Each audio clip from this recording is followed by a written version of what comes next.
Ya, masih dalam program Majelis Sore, majelis kita semua. Kita akan mendengarkan kalau tadi ibu, orang tua ini menjadi bagian yang paling pertama untuk menumbuhkan rasa fanatisme, rasa kecintaan kita kepada Allah dan Rasulullah SAW itu sendiri. Kemudian yang kedua adalah teman sebaya. Dua lainnya, apa Pak? Boleh dijelaskan? Dua yang lainnya, yang pertama sekolah. Nah, Sekolah. Itu, ketiga ya. Yang Berarti ketiga. yang ketiga. Yang ketiga ada sekolah. Di sekolah itu ada guru, ada teman-teman juga. Nah, guru tidak mungkin akan mengajarkan sesuatu yang jelek kepada anak-anaknya. Betul. Tidak mungkin. Itu sama dengan halnya orang tua di rumah. Dia mendidik dengan sebaik-baiknya. Nah, itu biasanya ada kurikulum di sekolah. Betul. Nah, kurikulum ini yang perlu diarahkan kepada kecintaan kepada Rasulullah SAW, tidak hanya pelajaran agama, tetapi pelajaran-pelajaran lain juga. Setiap guru harus mendemonstrasikan teladan dari Rasulullah SAW. Umpamanya ketika guru matematika mengajar, ada suara azan, berdoa, menyahut azan terlebih dahulu, kemudian berdoa. Nah, ini kan sudah memperlihatkan teladan kepada Rasulullah SAW di sekolah umum ini, atau di sekolah pada umumnya. Nah, sekolah dan rumah biasanya itu mengajarkan hal yang baik-baik. Orang tua tidak mungkin mengajarkan kepada anaknya yang tidak baik. Sekolah juga tidak mungkin mengajarkan anak muridnya pelajaran yang tidak baik. Yang menjadi masalah ini yang keempat. Masyarakat. Jadi medianya media masyarakat. Ya, sama dengan teman sebaya tadi sebetulnya. Nah, yang satunya adalah media massa, yang keempat. Yang satunya adalah media massa. Jadi ketika anak berangkat ke sekolah, sekolah mengajarkan yang baik, rumah mengajarkan yang baik. Di antara sekolah dan rumah ini, yang bisa terpengaruh dengan orang lain, dengan terpengaruh dengan teman sebaya, terpengaruh dengan lingkungan masyarakatnya. Nah, sekarang dengan media massa itu juga bisa berpengaruh. Handphone, TV. Iya, handphone, TV, dan banyak sekali mubalik-mubalik yang menyampaikan keluhan-keluhannya. Susahnya mendidik anak karena media massa melalui handphone, televisi, dan lain-lain. Apalagi kan hari ini pandemi COVID-19. Apalagi pandemi sekarang ini di rumah saja, yang dipegang HP saja. Nah, itu perlu diarahkan di rumah, dan perlu juga bagaimana membijaksanai anak-anak yang seperti itu. Karena belajar kan harus online. Betul. Tidak bisa kalau tidak online.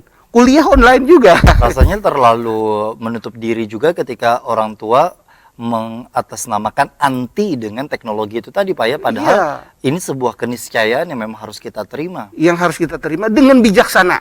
Itu yang penting. Dengan bijaksananya ini. Bahwa apa yang disaksikan, apa yang diikuti oleh anak-anak, itu adalah sesuatu yang mendidik.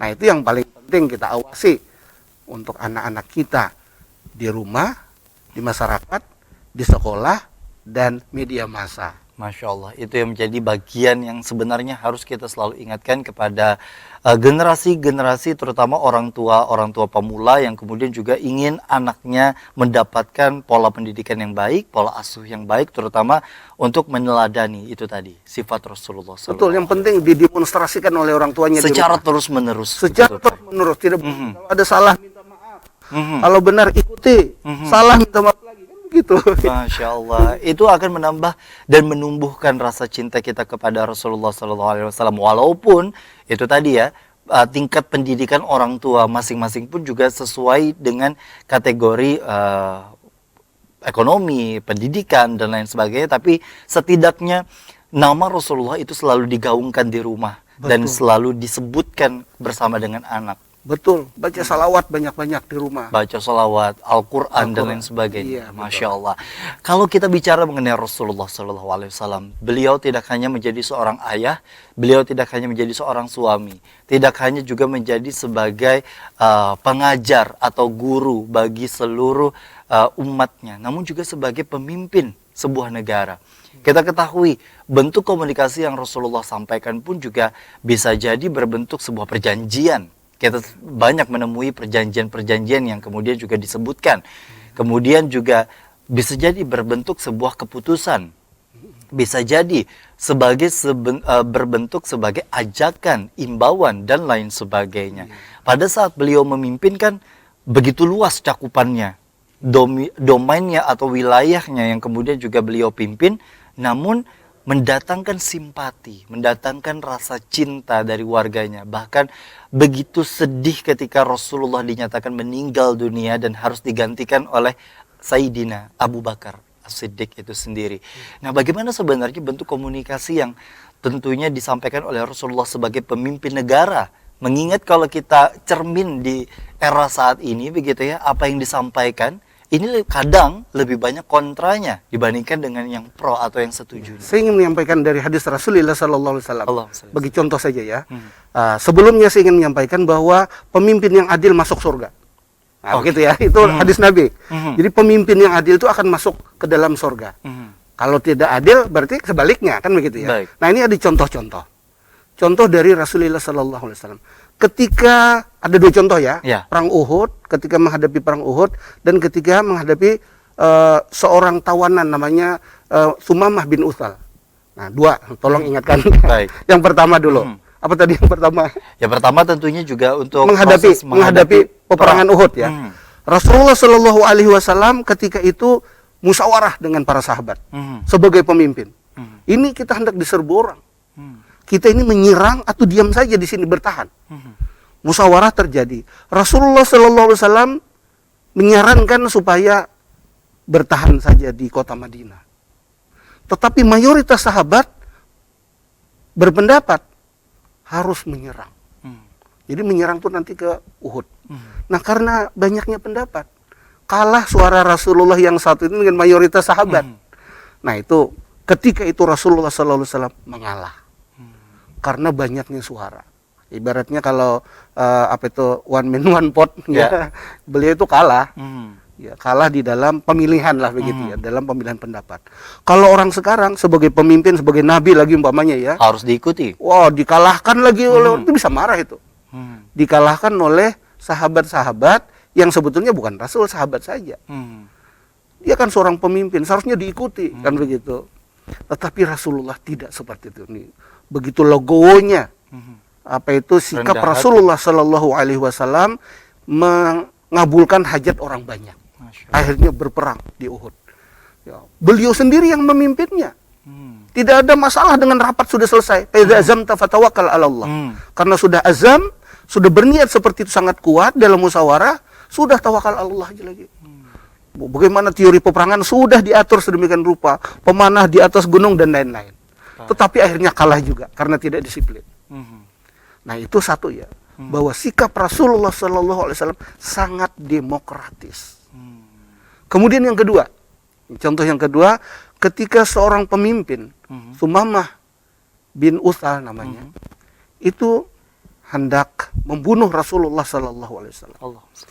Nabi kan mengajak raja-raja itu dengan menulis surat. Betul. Mengajak untuk masuk Islam. Salah satu pemimpinnya adalah Sumamah bin Utsal, pemimpin Yamamah pada waktu itu. Setelah membaca, siapa orang ini? Agama baru hendak mengajak saya. Kesombongannya muncul. Ini hendak kubunuh. Lalu dia pergi melalui Mekah karena juga hendak umrah waktu itu. Umrahnya umrah jahiliyah.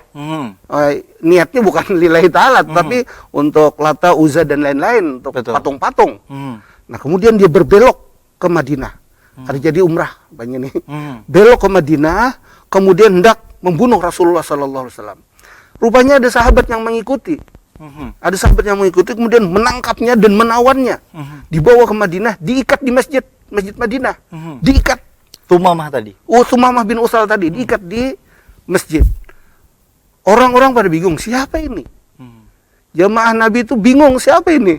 Kemudian Nabi dari jauh hendak masuk ke masjid, sudah kelihatan. Ini Sumamah bin Utsal.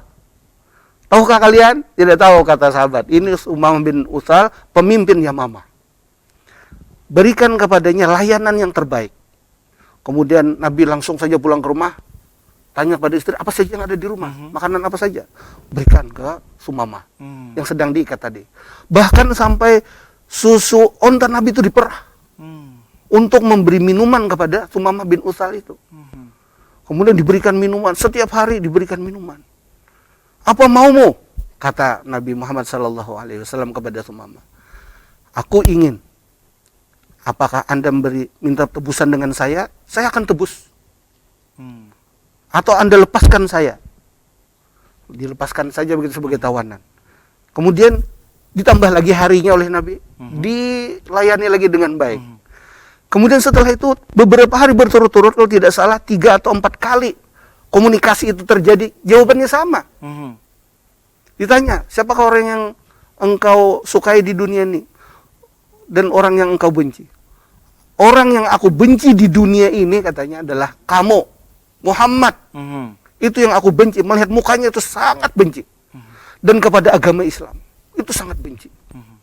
Nah, karena jawabannya sama beberapa hari begitu, kemudian kata Rasul, lepaskan aja sudah.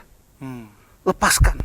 Lepas Tumamah itu keluar dari masjid, kemudian berjalan sampai ke dekat kuburan di Baki, namanya itu ada pohon kurma, kendaraannya turun di sana, diturunkan di sana, kemudian berwudu. Berwudu, ambil air wudu, kemudian masuk lagi ke masjid Nabi Muhammad SAW, bersyahadat malah. Masya Allah. Mengucapkan asyhadu an la ilaha illallah wa asyhadu anna Muhammadar Rasulullah. Bersyahadat. Wahai Muhammad, sekarang saya bersyahadat. Yang tadinya saya sangat benci melihat engkau, sekarang aku sangat menyayangi engkau. Masya Allah. Agama ini yang tadinya saya benci, sekarang saya senang dengan agama ini. Banyak kubunuh para sahabat. Sudah banyak membunuh sahabat di Yamamah yang masuk Islam sudah lebih dahulu. Dibunuh oleh Sumamah bin Utsal. Sekarang saya ingin membunuh orang-orang kafir Quraisy di Makkah. Masya Allah, itu tadi. Iya. Saya ini ingin umrah, kata Sumamah. Kemudian diajari oleh Rasul, ini belum umrah, ini tahun ke-6 Hijriah. Caranya yang kemudian juga dijelaskan oleh Rasulullah setelah masuknya Islam Sumamah bin Utsal. Iya, bagaimana masuk Islamnya Sumamah. Karena melihat contoh-contoh di masjid. Orang salat bagaimana bersih terlebih dahulu, baru salat. Sedangkan agama jahiliyah sembarangan. Baik, Masya Allah. Itu tadi yang kemudian juga bisa dijadikan edukasi untuk kita hari ini dan menambah fanatisme terhadap kecintaan kita kepada Rasulullah Sallallahu Alaihi Wasallam. Terima kasih Bapak yang kemudian juga hari ini sudah hadir di studio Duta TV. Insya Allah menjadi berkah bagi kita semua, Amin, amin. bagi para pemirsa di rumah yang mendengarkan tema kita hari ini, yakni komunikasi Rasulullah Sallallahu Alaihi Wasallam. Terima kasih sekali lagi kepada Bapak Dr. Andes Ahmad Rijali MPD yang hari ini sudah hadir, dan terima kasih kepada para pemirsa yang di rumah yang tentunya sudah menyaksikan program Majelis Sore hari ini. Tampak memang 1 jam 1 episode tidak cukup waktu untuk kemudian menjelaskan betapa indahnya akhlak dan bentuk lisan ataupun juga perbuatan dari Rasulullah Sallallahu Alaihi Wasallam. Tapi tentunya juga sebagaimana kita ketahui, sedikit banyaknya ini bisa mendatangkan keberkahan dan sekali lagi menambah kecintaan kita kepada Rasulullah Sallallahu Alaihi Wasallam. Akhirnya saya Gusti Muhammad Hermawan dan Bapak Ahmad Rijal mengucapkan terima kasih atas perhatian dan kebersamaan Anda. Selamat sore, sampai jumpa. Wassalamualaikum warahmatullahi wabarakatuh. Waalaikumsalam warahmatullahi wabarakatuh.